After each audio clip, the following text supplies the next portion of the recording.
The Sahara Desert, another name for death. A place where, in 1994, a man running a marathon vanished without a trace from among 134 other runners. Neither his body nor any sign of him was found. Then, 9 days later, he miraculously appeared across the border in an entirely different country. Welcome to another video from Voxen TV. If you love stories like this, hit that subscribe button. It's the easiest way to keep us bringing you more. This is the incredible story of Italian police officer Mauro Prosperi, the man who was rejected even by death itself. This bone-chilling tale revolves around Mauro Prosperi, an Italian police officer with an intense passion for the modern pentathlon. This grueling sport trains an individual to master fencing, swimming, horse riding, pistol shooting, and long-distance running. His obsession with the pentathlon grew while serving in the Italian National Police. And it was this exact training that forged his immense physical endurance and unbreakable willpower. One day, his friend Giovanni Manzo told him about the Marathon des Sables, held deep in the Sahara Desert. It is globally recognized as one of the hardest foot races on the planet. To understand the sheer terror of this race, consider this. Runners must cover a massive 156 miles entirely on foot, and they only have 7 days to do it. The most dangerous part is that throughout the entire race, each runner must carry their own food, cooking gear, clothing, and survival supplies in a heavy backpack. The organizers only provide water at checkpoints and, in some stages, a crude tent for the night. Prosperi and Manzo decided to take on the challenge. To prepare, they started running 25 miles every single day while deliberately slashing their water intake to train their bodies for severe dehydration. On April 10th, 1994, a 38-year-old Prosperi stood at the starting line in Foum Zigued, a remote village in Morocco. This area in the Tata province marks the very edge of the mighty Sahara. There were a total of 134 competitors, including Prosperi and Manzo. The first 3 days went exactly according to plan. Together, the two friends successfully covered nearly 60 miles. The terrain was brutal. Sometimes they ran across the rock-hard surface of dry salt lakes, other times over jagged, rocky cliffs, and eventually through blindingly massive sand dunes. They would start running at the crack of dawn to take advantage of the cool morning air. The desert is so vast that the runners quickly spread out, leaving each person to run completely alone. The rules were simple.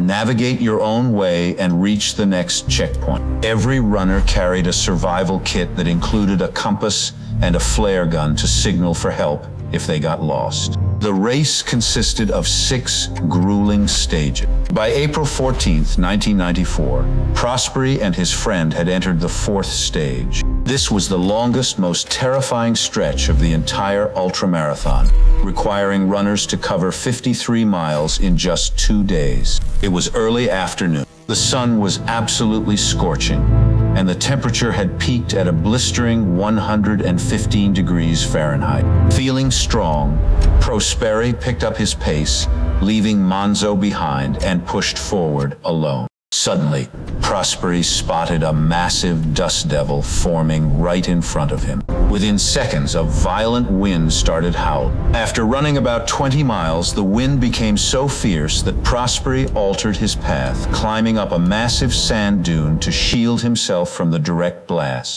But the wind quickly evolved into a terrifying, blinding sandstorm. In that exact moment, Prosperi knew that if he stopped moving, the storm would bury him alive under the sand. He kept running straight through the chaos. He thought he saw the trail markings, but it was just a hallucination. The markers vanished, and he drifted miles away from the race path and the other competitors. As evening fell and darkness closed in, there was still no checkpoint in sight. That is when the horrifying reality hit Prosperi. He was completely, hopelessly lost. The storm had sandblasted his skin raw and bright red. His nose was bleeding heavily, and his throat was swollen shut from constantly inhaling the harsh desert sand. Exhausted and desperate, he spent the night huddled under a small bush. He wrapped a towel around his face and tried to sleep, praying the morning sun would reveal the right path. The weather on the morning of the 5th day was much calmer. Prosperi ran continuously for the next 4 hours. But when he finally reached the top of a massive sand dune and looked around, his heart sank. There was no trail, no markers, no signs of life. As far as the eye could see, there was absolutely nothing but endless waves of sand dunes. By this point, his water supply was nearly gone. To stay hydrated and keep his organs from shutting down, he had only one horrifying option left. He was forced to recycle and drink his own urine. As the sun began to set on the 5th day, a sound suddenly pierced the silence. The chopping roar of a helicopter. He thought his prayers had finally been answered. Prospera frantically grabbed his flare gun and fired a signal straight into the sky to catch the pilot's attention. But fate was not on his side. The glare of the setting sun was so incredibly bright that the flare was completely drowned out in the light. The pilot never saw it, and the helicopter slowly vanished over the horizon. Prosperi was once again completely alone in a silent ocean of death. He finally realized the chilling truth. No one was coming to save him. It was now a battle between his own sheer willpower and the merciless Sahara Desert. On the 6th day, after walking for hours under the blazing sun, he spotted an old, crumbling building in the distance. It was an ancient marabout shrine, abandoned for centuries. A surge of hope rushed through him. He thought he might find local nomads, or at least a water well. But as he stumbled inside, there was no one, just an ancient tomb and a haunting silence. But Prosperi refused to give up. He pulled a small Italian flag from his backpack and tied it to the roof of the shrine, desperately hoping a passing aircraft might spot it. But the real enemy now was extreme starvation and severe dehydration. His body was shriveling up. Then he looked up at the ceiling of the shrine and saw a colony of bats hanging in the shadow. The human will to survive will force you to do unimaginable things. Prosperi caught the bats, sliced their heads off with his pocket knife, and drank their warm blood just to keep his body hydrated. Over the next few days, he survived entirely on bat blood, the occasional lizard he caught in the sand, and small bugs. Suddenly, he saw a plane flying high in the distance. He needed to make a massive fire to get the pilot's attention, but he had absolutely nothing left to burn. In a desperate move, he set his entire backpack on fire. But fate was cruel once again. The fierce desert winds instantly scattered the smoke, and the pilot flew right by without seeing him. It was his 7th day in the Sahara. The relentless heat, isolation, and fading hope were destroying his mind. He became absolutely certain he was going to die right there in the sand. That is when a dark, terrifying thought crossed his mind. He didn't want to suffer a slow, agonizing death anymore. Using a piece of charcoal, he scribbled a farewell message to his family on the wall of the shrine. Then, to end it all, he took his knife and slit his own wrists. He lay down next to the ancient tomb, closed his eyes, and waited for the darkness to take him, fully expecting never to see another sunrise. But death completely rejected him. Because he was so incredibly dehydrated, his blood was too thick to flow. Instead of bleeding out, the blood instantly clotted and sealed the wounds. When Prosperi opened his eyes hours later, he stared at his wrists in utter disbelief. In that profound moment, he realized that if death had rejected him, it meant he was meant to be somewhere else. He bandaged his wrists, walked out of the shrine, and stared at the desert with a fiery new resolve. After coming face to face with death, a massive surge of adrenaline and power overtook him. He pulled out his compass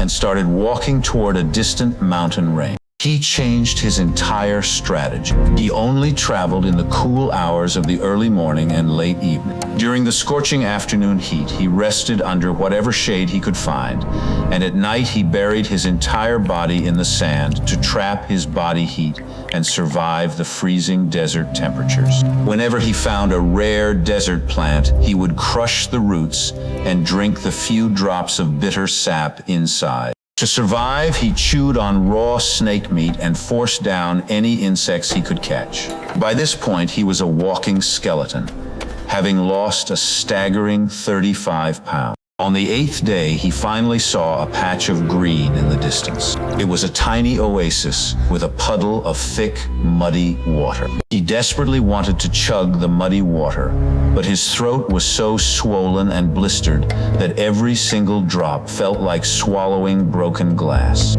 He spent the entire day slowly sipping the mud, drop by agonizing drop, until his thirst was finally quenched. On the 9th day, as he dragged his exhausted body through the sand, he noticed something incredible: fresh goat dropping. He followed the trail until he finally saw a herd of goats being tended by a young nomad girl. It was the first human being he had seen in over a week. Prosperi immediately ran toward her, but he looked so horrifying and skeletal that the terrified girl ran away. Luckily, she quickly returned with her grandmother. The nomadic women took pity on his horrific condition. They gave him shelter in their tent and offered him goat milk and food. But his stomach had shrunk so much that he immediately threw up everything he tried to swallow. The nomads quickly loaded him onto a camel and took him to a nearby military camp. Because he had no identification, the military initially arrested him, thinking he was a foreign spy.